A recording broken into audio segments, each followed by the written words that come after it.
All right, we're going to continue reading Holes today. Yesterday we read chapters 1 through 3, so we're going to pick up right where we left off with chapter 4. Remember, our main character, Stanley, was just pulling up to Camp Green Lake, where he said there was no lake in sight and there was not much of anything that was green. So we're going to continue with chapters 4 and 5 today. Stanley felt somewhat dazed as the guard unlocked his handcuffs and led him off the bus. He'd been on the bus for over 8 hours. "Be careful," the bus driver said as Stanley walked down the steps. Stanley wasn't sure if the bus driver meant for him to be careful going down the steps, or if he was telling him to be careful at Camp Green Lake. "Thanks for the ride," he said. His mouth was dry and his throat hurt. He stepped onto the hard, dry dirt. There was a band of sweat around his waist where the handcuff had been. There was a band of sweat around his wrist where the handcuff had been. The land was barren and desolate.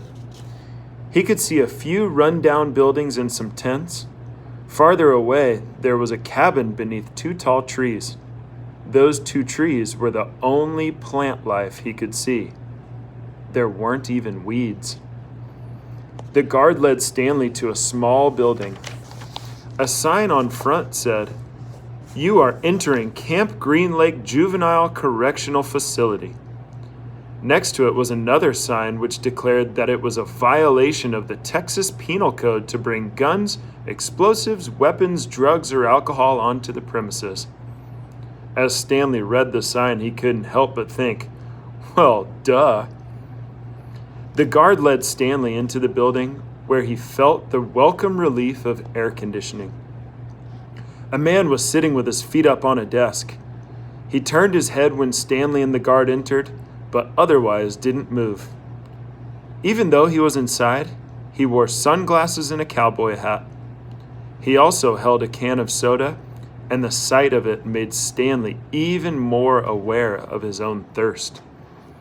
He waited while the bus guard gave the man some papers to sign. "That's a lot of sunflower seeds," the bus guard said. Stanley noticed a burlap sack filled with sunflower seeds on the floor next to the desk.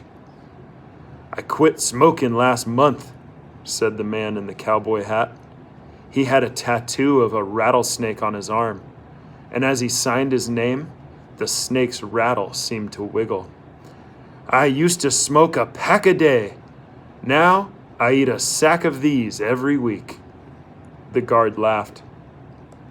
There must have been a small refrigerator behind his desk because the man in the cowboy hat produced 2 more cans of soda. For a second, Stanley hoped that one might be for him, but the man gave one to the guard and said the other was for the driver. 9 hours here and now 9 hours back, the guard grumbled. What a day. Stanley thought about the long, miserable bus ride and felt a little sorry for the guard and the bus driver. The man in the cowboy hat spit sunflower seed shells into a waste paper basket. Then he walked around the desk to Stanley. "My name is Mr. Sir," he said. "Whenever you speak to me, you must call me by my name. Is that clear?" Stanley hesitated. Yes, Mr. Sir," he said, though he couldn't imagine that was really the man's name. "You're not in the Girl Scouts anymore," Mr. Sir said. Stanley had to remove his clothes in front of Mr. Sir, who made sure he wasn't hiding anything. He was then given 2 sets of clothes and a towel.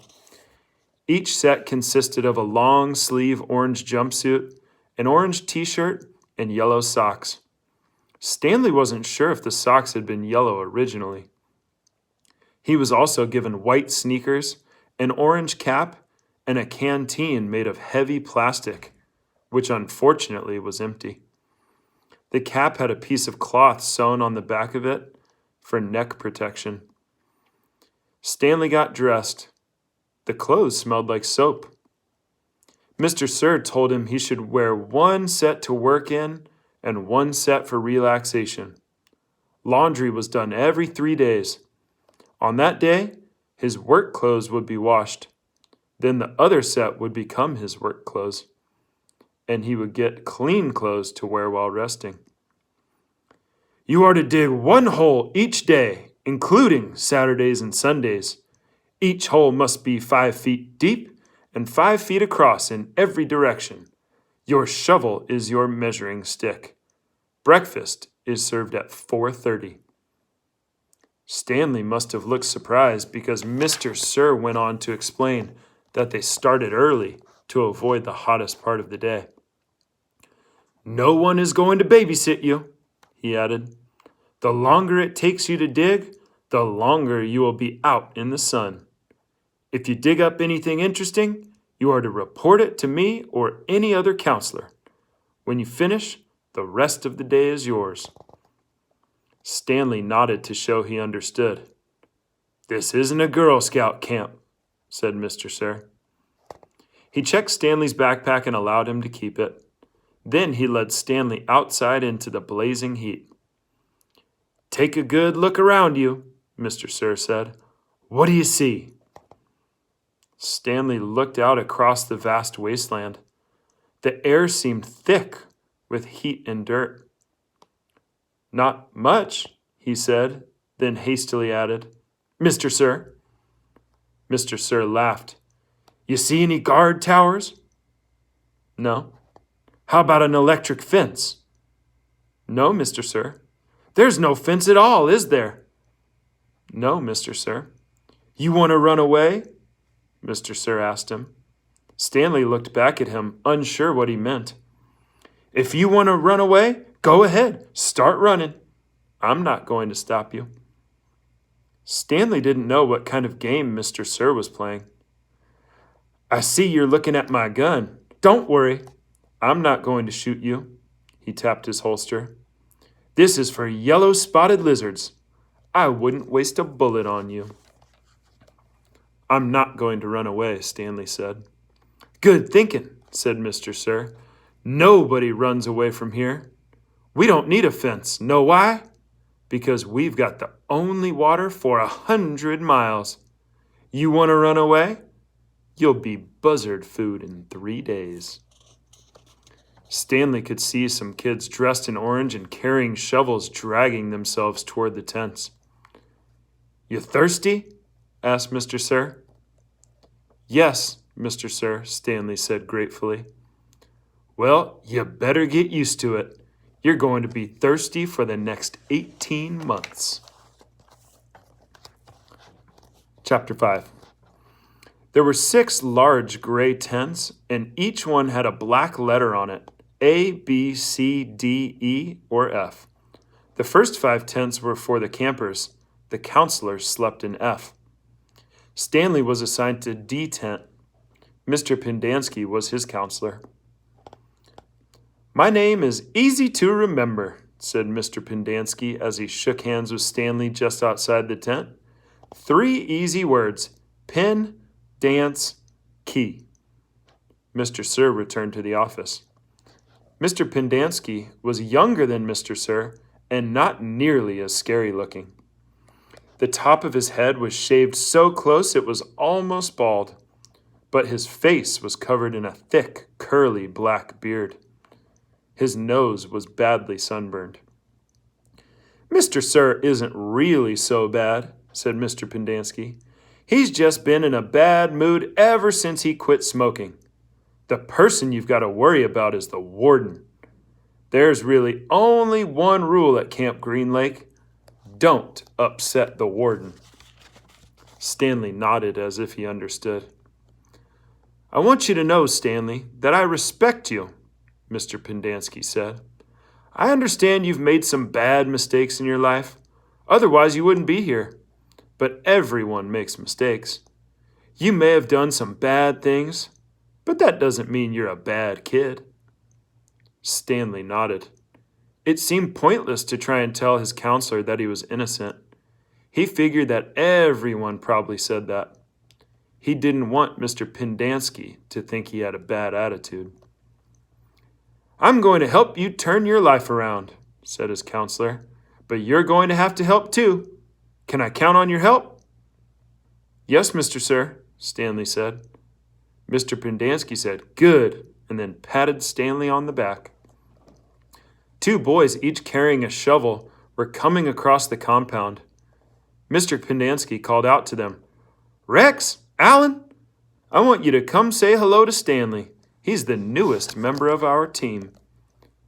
The boys glanced wearily at Stanley. They were dripping with sweat and their faces were so dirty that it took Stanley a moment to notice that one kid was white and the other black. What happened to Barf Bag? Said the black kid. Lewis is still in the hospital, said Mr. Pendanski. He won't be returning. He told the boys to come shake Stanley's hand and introduce themselves like gentlemen. Hi, the white kid grunted. That's Alan, said Mr. Pendanski. My name's not Alan, the boy said. It's Squid, and that's X-Ray. Hey, said X-Ray. He smiled and shook Stanley's hand. He wore glasses, but they were so dirty that Stanley wondered how he could see out of them. Mr. Pendanski told Alan to go to the rec hall and bring the other boys to meet Stanley. Then he led him inside the tent. There were 7 cots, each one less than 2 feet from the one next to it. Which was Lewis's cot? Mr. Pendanski asked. Barf Bag slept here, said X-Ray, kicking at one of the beds. All right, Stanley, that'll be yours, said Mr. Pendanski. Stanley looked at the cot and nodded. He wasn't particularly thrilled about sleeping in the same cot that had been used by somebody named Barf Bag. 7 crates were stacked in 2 piles at one side of the tent. The open end of the crates faced outward. Stanley put his backpack, change of clothes, and towel in what used to be Barf Bag's crate. It was at the bottom of the stack that had 3 in it. Squid returned with 4 other boys. The first 3 were introduced by Mr. Pendanski as Jose, Theodore, and Ricky. They called themselves Magnet, Armpit, and Zigzag. They all have nicknames, explained Mr. Pendanski. However, I prefer to use the names their parents gave them, the names that society will recognize them by when they return to become useful and hardworking members of society. It ain't just a nickname, X-Ray told Mr. Pendanski. He tapped the rim of his glasses. I can see inside you, Mom. You've got a big, fat heart. The last boy either didn't have a real name or else he didn't have a nickname. Both Mr. Pendanski and X-Ray called him Zero. You know why his name's Zero? Asked Mr. Pendanski.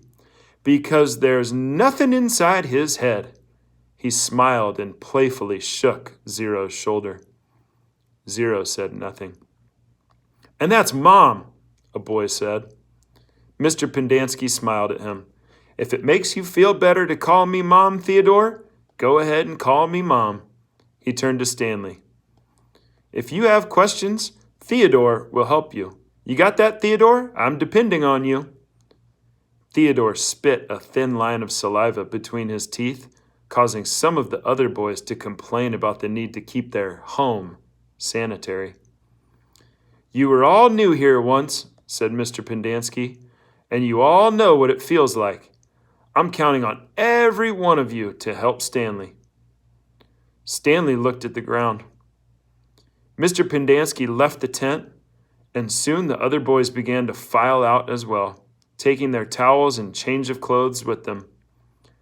Stanley was relieved to be left alone, but he was so thirsty he felt as if he would die if he didn't get something to drink soon. Hey, Theodore? He said, going after him. Do you know where I can fill my canteen? Theodore whirled and grabbed Stanley by his collar.